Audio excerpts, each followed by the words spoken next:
Hello दोस्तों, YouTube channel excellent exam में मैं विवेक आपका फिर से स्वागत करता हूं। दोस्तों आज ये कक्षा 12 वाले छात्रों का पेपर था भौतिक विज्ञान का। तो इसमें हमने जो सेट लिया हुआ है ये 346 बीटी है। तो जिन जिन छात्रों का है आप बिल्कुल मिला सकते हैं यहाँ पर, ठीक है। तो 346 बीटी, इसके पहले हमने BU सेट संख्या को भी हमने बताया था।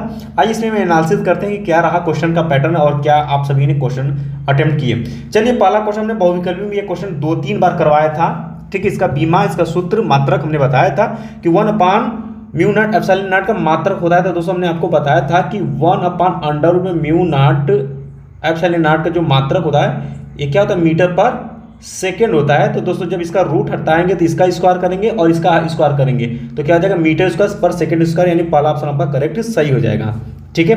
इसका दोस्तों ये एक समीकरण दिया हुआ है कि इक्वल टू पीसी, जहाँ ई जो है पी तथा सी क्रम से ऊर्जा समय प्रकाश की चाल को प्रदर्शित करते हैं तो लागू होता है बच्चों। तो यहाँ पर अगर हम बात करें इसकी राइट आंसर की, तो इसका जो है दूसरा ऑप्शन सही हो जाता है कि फोटॉन के लिए, लेकिन इलेक्ट्रॉन के लिए नहीं, ठीक है। अगला क्वेश्चन क्या है कि जैसे ही एक धातु एवं अर्धचालक के ताप में वृद्धि की जाती है तो बच्चों जो इसकी चालकता है वो आपकी क्या हो जाती है, बढ़ जाती है, ये याद रखिएगा। इसका दोस्तों घ है कि दर्शाइए के फिगर है, इसका में मध्य तुल्य प्रतिरोध बिल्कुल यहाँ पर आपको ज्ञात करनी है बच्चों। सरल करने पे इसका जो प्रतिरोध आएगा वो 5 ओम यहाँ पर आएगा, ठीक है। चलिए आगे बढ़ते हैं दोस्तों। एक ट्रांजिस्टर में आपसे पूछा हुआ है क्या है, तो एक ट्रांजिस्टर में जो है आपका आधार में अशुद्धि का न्यूनतम सांद्रण होता है। ये तीसरा ऑप्शन आपका सही हो जाएगा, ठीक है। चलिए आगे बढ़ते हैं दोस्तों।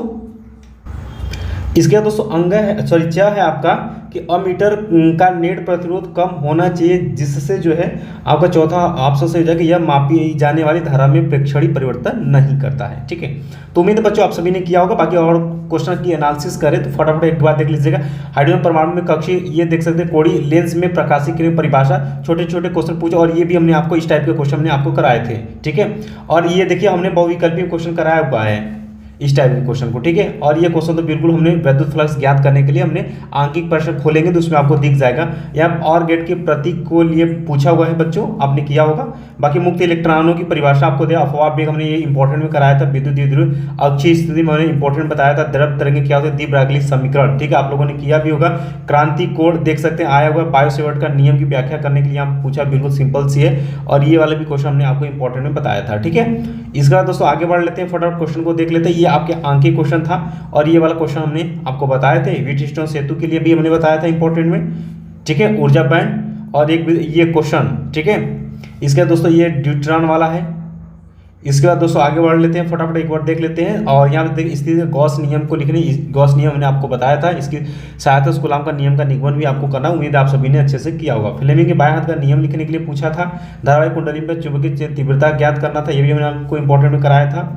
और दिए गए परिपथ गणना आपको यहाँ पर करनी थी, ये क्वेश्चन हमने आपको इंपॉर्टेंट बताया था कि ये तीनों आपसे पूछा जा सकता है, 2022 में क्वेश्चन पूछा गया है, ठीक है। और प्रकाश की व्यतिकरण के ये शर्तों को लिखना तो उम्मीद आप सभी ने किया होगा। बाकी मिलते हैं दोस्तों नेक्स्ट क्लास में नए सेट के साथ, तब तक के लिए जय हिंद, जय भारत।